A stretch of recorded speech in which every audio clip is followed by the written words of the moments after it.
और बात करिए sir. Recording in progress.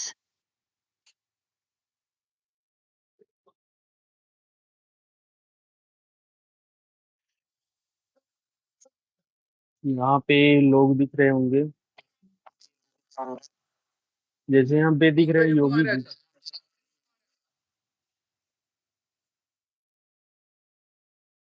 Sir आपका डबल लॉगिन है क्या?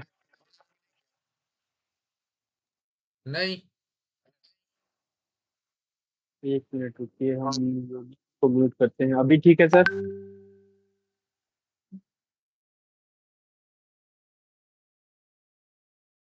माइक तो बस हमें दोनों लोगों का बस ओपन है। नहीं, एक और योगी जी करके थे, उनका खुला था, इसलिए वो आ रहा था। ओके, ठीक है।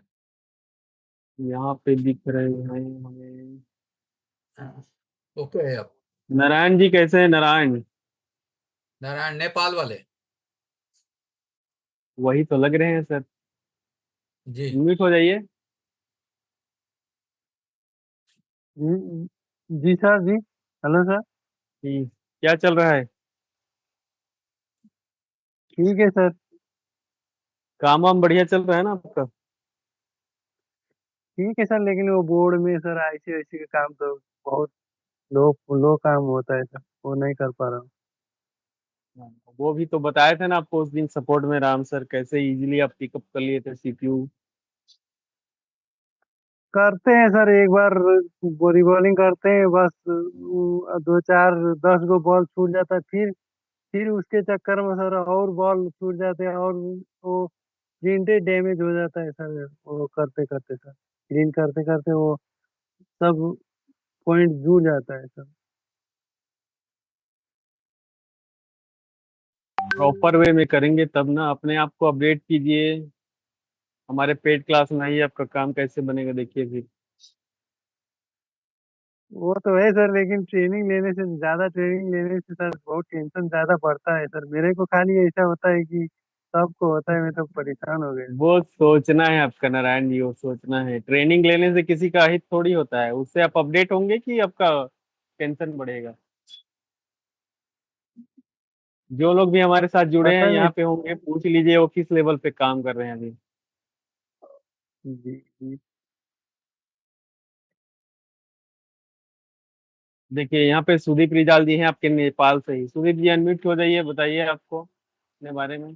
सर नमस्कार सर, नमस्कार सर। ठीक, नारायण जी हैं आपके नेपाल से ही, बात करिए एक बार।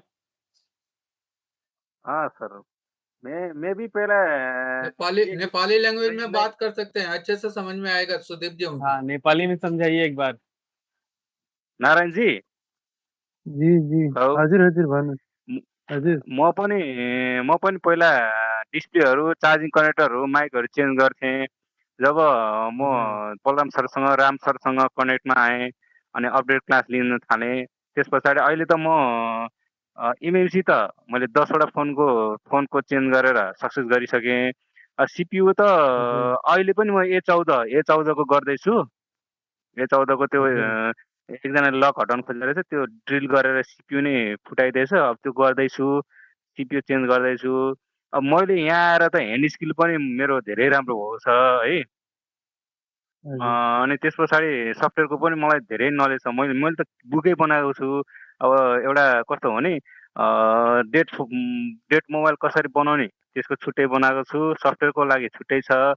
अनि यो हाम्रो सपोर्ट क्लासको लागि नोटहरू छुट्टै बनाएको छु। त्यसरी काम गरेको छु। अब जे होस् 15 वर्ष 10 वर्ष काम गरेको दाइहरूसँग आफूले नलेज सेयर गर्न पाएको छु। सुदीप भाइ तिमीले यार कसरी बनायो मोबाइल यार, यो त मैले गर्न सकेको थिइनँ भनेर भन्नुहुन्छ। त्यसको लागि खुसी लाग्छ। त्यही भएर म त सपोर्ट क्लासमा नि कनेक्ट हुन्छु, पेड क्लासमा नि कनेक्ट हुन्छु, सफ्टवेयर क्लासमा नि कनेक्ट हुन्छु कि हाम्रो टाइमै अब मेरो त यसैमा युज भइरहेको हुन्छ, त्यही भएर के।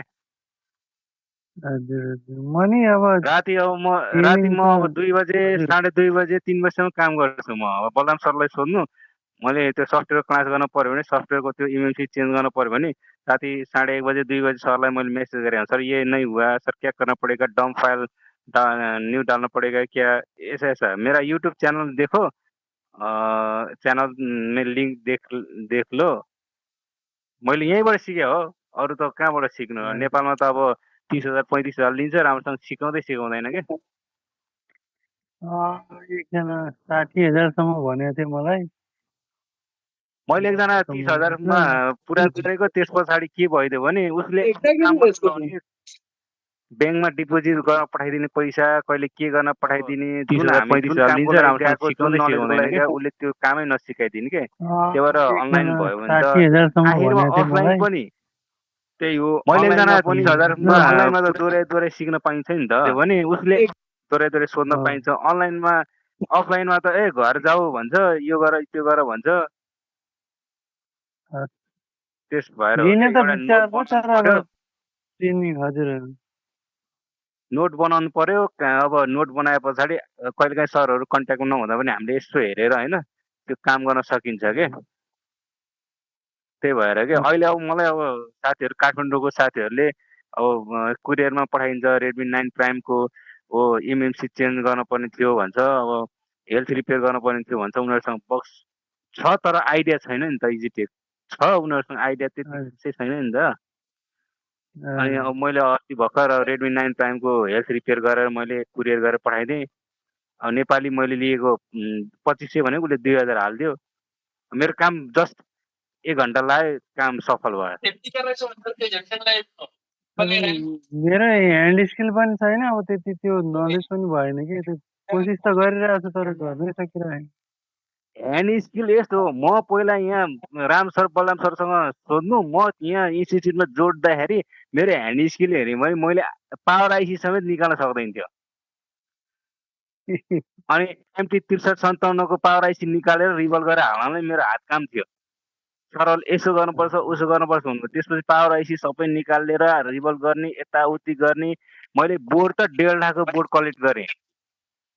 निकाल्ने हाल्ने निकाल्ने रिभल्भ गर्ने गर्दा गर्दा त्यस पछाडि म सिपियुतिर गएँ। सिपियुमा नि रिभल्भ गर्दै on mobile Redmi Note 10S, Redmi Note 10 prime यस्तो यस्तो रेडमीहरूको आयो भने ट्याङ्ग गर्ने, बरु 10 चोटि लाओस् 15 चोटि लाओस् सक्सेस चाहिँ गराउँथेँ क्या मैले। अनि पछि अब सिपियुमा मेरो अलिकता ठिक छ, अब यतिको लेभल छ, अब सरहरूसँग अलिकता नलेज दिनुपर्छ भने डबल टेकरमा गएँ म। M21 मैले 2टा सेट अन गरेँ।